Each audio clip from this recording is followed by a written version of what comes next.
आज से तकरीबन 80 साल पहले यानी जुलाई 1944 में कुछ लोगों ने मिशन बनाया। वो मिशन था तो बहुत ही ख़तरनाक और उस मिशन में उनकी जान जाने के फुल चांस थे और शायद ऐसा ही हुआ। वो मिशन तो फेल हो गया लेकिन उन लोगों को आज भी जर्मनी में हीरो के तौर पर देखा जाता है। मैं बात कर रहा हूँ colonel Claus Schenk Graf von Stauffenberg की, जिसने अपनी ज़िंदगी दांव पर लगाकर अपने मुल्क के फ्यूरर यानी अपने ही लीडर एडोल्फ हिटलर को ख़त्म करने का सोचा। लेकिन कैसे उन्होंने प्लान बनाया और उसको एग्जीक्यूट किया, ये हम जानेंगे आज की वीडियो में। और आज की हमारी फिल्म होने वाली है operation Valkyrie. So let's begin the video.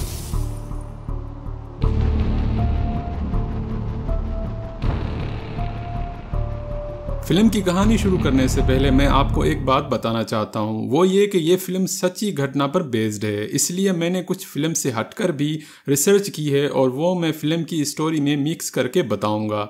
तो चलते हैं कहानी की तरफ।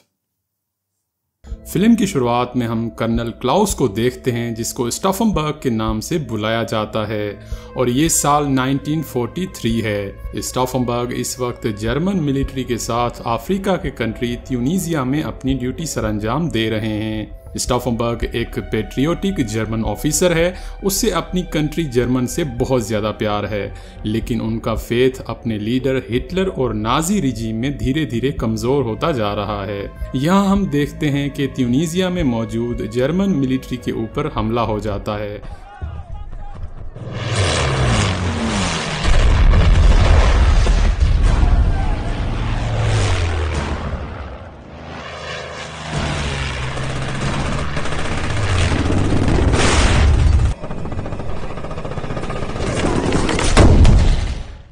और इस बैटल के दौरान जहाज की बमबारी से स्टाफनबर्ग शदीद जख्मी हो जाता है। उनके जख्मी होने की हालत ये थी कि उनके राइट हैंड की 2 उंगलियां और लेफ्ट आई खत्म हो जाती है। स्टाफनबर्ग के जख्मी होने की वजह से उसको जर्मन वापस बुला लिया जाता है और उसे हम एक हॉस्पिटल में इंजरीज से रिकवर करते हुए अपने देश के हालात पर गौर करते हुए देखते हैं। स्टाफनबर्ग को जल्दी ही रियलाइज होता है कि हिटलर की लीडरशिप में जर्मनी तबाही की तरफ जा रहा है, इसलिए उसके अंदर धीरे धीरे नाजी रिजीम के खिलाफ सेंटीमेंट्स बढ़ने लगते हैं। स्टाफनबर्ग सीक्रेटली एक anti Nazi resistance group join कर लेता है।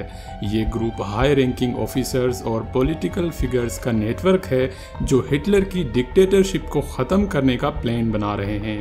वो जल्दी ही ग्रुप के की मेंबर से मिलते हैं और उन्हें रियलाइज होता है कि हिटलर को हटाने के लिए एक वेल ऑर्गेनाइज्ड प्लान ज़रूरी है। इसके बाद स्टाफनबर्ग और रेसिस्टेंस ग्रुप हिटलर को असैसिनेट करने का डिटेल्ड प्लान बनाते हैं। वो डिसाइड करते हैं कि हिटलर को मारने के बाद इमरजेंसी प्लान ऑपरेशन वाल्क्री को मॉडिफाई करके उसे इम्प्लीमेंट किया जाएगा।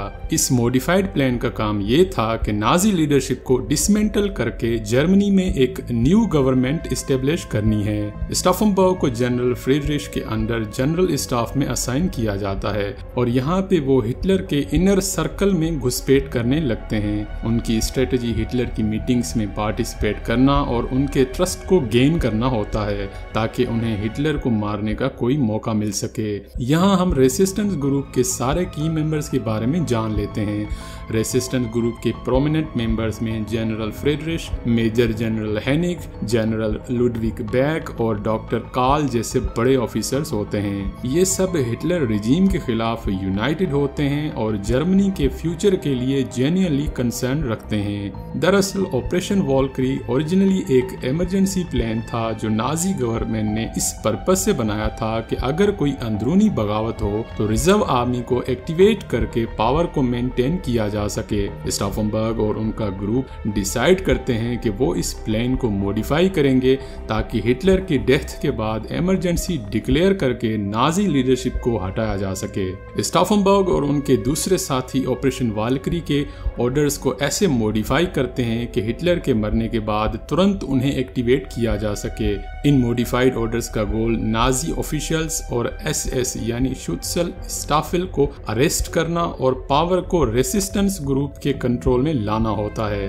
स्टाफनबर्ग पर्सनली इन मॉडिफाइड ऑर्डर्स को जनरल फ्रॉम जो रिजर्व आर्मी के हेड हैं उनसे अप्रूव करवाते हैं। इस बगावती टोले का प्लान ये होता है कि स्टाफनबर्ग एक इम्पोर्टेंट मीटिंग में हिटलर के साथ होंगे और बॉम्ब उनके ब्रीफ केस में रखकर ब्लास्ट करेंगे। इसके बाद बर्लिन में इमरजेंसी डिक्लेयर करके ऑपरेशन वॉल्करी को एक्टिवेट किया जाएगा और रिजर्व आर्मी के थ्रू नाजी लीडरशिप को अरेस्ट किया जाएगा।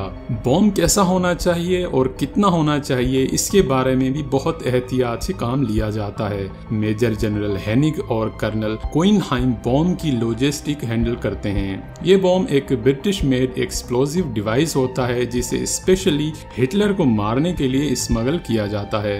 बगावती टोला ये इंश्योर करता है कि बॉम्ब फंक्शनल है और उसका ब्लास्ट पावरफुल इनफ हो हिटलर को खत्म करने के लिए। प्लान के एग्जीक्यूशन के दौरान अंदरूनी खतरा बहुत ज्यादा होता है। एक छोटी सी गलती और ये सब के सब मारे जाएंगे। और इस बगावती टोले को सबसे बड़ा खतरा गस्टापो पुलिस से था। गस्टापो जिससे आप आम जुबान में नाजी सीक्रेट पुलिस भी कह सकते हैं, और इससे बचना बहुत जरूरी था ताकि प्लान को आसानी से एग्जीक्यूट किया जा सके। खैर प्रिपरेशन चलती रहती है और दिन आता है 20 जुलाई 1944 का, और ये दिन बहुत केयरफुली चूज किया गया था क्योंकि उस दिन एक बहुत जरूरी मिलिट्री ब्रीफिंग हिटलर की मौजूदगी में रखी गई थी। स्टाफनबर्ग और उनके क्लोज साथी इंश्योर करते हैं कि सब कुछ सावधानी से प्लान्ड हो और कोई भी लास्ट मिनट में गड़बड़ ना हो। कर्नल स्टाफनबर्ग अपनी प्रिपरेशन कंप्लीट करते हैं और लास्ट में वो जनरल फ्रीडरिश और कर्नल कोइनहाइम से डिटेल में डिस्कस करते हैं। इसके बाद कर्नल स्टाफनबर्ग और उनका एक दूसरा साथी लेफ्टिनेंट हाइफ्टन वोल्फ्सलेयर के लिए निकलते हैं। वोल्फ्सलेयर उस जगह का नाम है जहां ये मीटिंग होने वाली थी। वोल्फ्सलेयर हिटलर का ईस्टर्न फ्रंट पे एक हेडक्वार्टर था जहां बहुत जरूरी मिलिट्री मीटिंग्स होती थी और यहाँ पे हाई लेवल की सिक्योरिटी होती है। स्टाफनबर्ग और हाइफ्टन मीटिंग लोकेशन पे पहुंचते हैं। मीटिंग एक वुडन बैरक्स में होने वाली थी जो इमरजेंसी के टाइम टेम्पररी स्ट्रक्चर के रूप में बनाई गई थी। स्टाफनबर्ग को इनिशियली पता चलता है कि मीटिंग अब एक कॉन्क्रीट बंकर में होने वाली है जो बॉम्ब ब्लास्ट के असर को कमजोर कर सकती थी। खैर कहानी आगे चलती है और मीटिंग शुरू होने से ठीक पहले स्टाफनबर्ग एक गार्ड से वॉशरूम में अपनी शर्ट चेंज करने के लिए पूछता है क्योंकि दिन गर्म थे और गर्मी की वजह से वो पसीने में शराबुर हो गया था। स्टाफनबर्ग बाथरूम में जाकर 2 बमों को एक्टिवेट करने की कोशिश करता है, लेकिन क्योंकि उसका एक हाथ और एक आंख ना होने की वजह से वो सिर्फ एक ही बम को एक्टिवेट कर पाता है क्योंकि गार्ड भी बार बार उसको बुला रहा था कि मीटिंग शुरू होने वाली है, आप जल्दी बाहर आ जाएं। वो ब्रीफकेस को मीटिंग टेबल के नीचे केयरफुली प्लेस करता है जहां हिटलर बैठा हुआ था। बम को उस टेबल के नीचे रखकर स्टाफनबर्ग एक जरूरी फोन करने का बहाना बनाकर वहां से निकल जाता है, लेकिन यहाँ पे एक छोटी सी गड़बड़ हो जाती है। वो ये कि वहाँ पे एक दूसरा जर्मन ऑफिसर मैप्स को टेबल पे ठीक से रखने की कोशिश में उसका पांव उस ब्रीफकेस को कुछ आगे धकेल देता है जिसमें बॉम्ब था, और इस वजह से वो ब्रीफकेस थोड़ा सा आगे चला गया था जहाँ टेबल का हिस्सा बहुत ज्यादा मजबूत था। तकरीबन 7 मिनट के बाद एक बहुत बड़ा धमाका होता है और कर्नल स्टाफनबर्ग को लगता है कि उस मीटिंग में मौजूद सारे लोग मर गए होंगे, इंक्लूड हिटलर।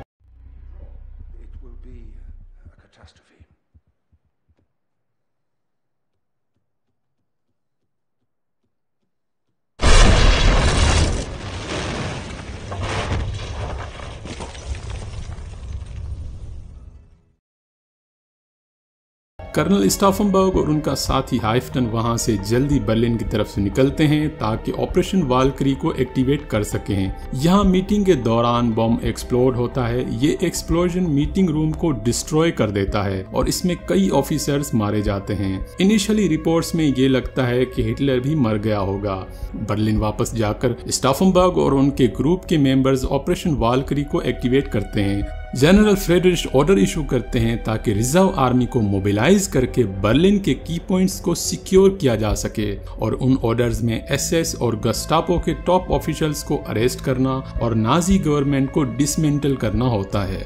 इनिशियली सक्सेस के बाद कंफ्यूजन और डिले क्रिएट होता है जब उन्हें पता चलता है कि हिटलर जिंदा है। हिटलर के वफादार साथी क्विकली रिटेलिएशन प्लान बनाते हैं और उन लॉयल नाजी फोर्सेस को मोबिलाइज करते हैं।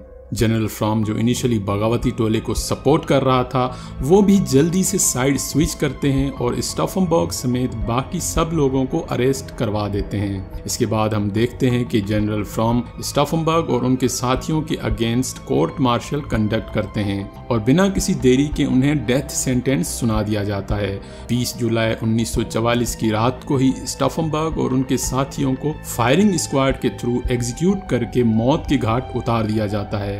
यहाँ हम स्टॉफनबर्ग के लास्ट वर्ड सुनते हैं जो कुछ यूं थे, एस लीबे उनसे हाइलिगेस डॉइचलैंड, अर्थात हमारा पवित्र जर्मनी अमर रहे।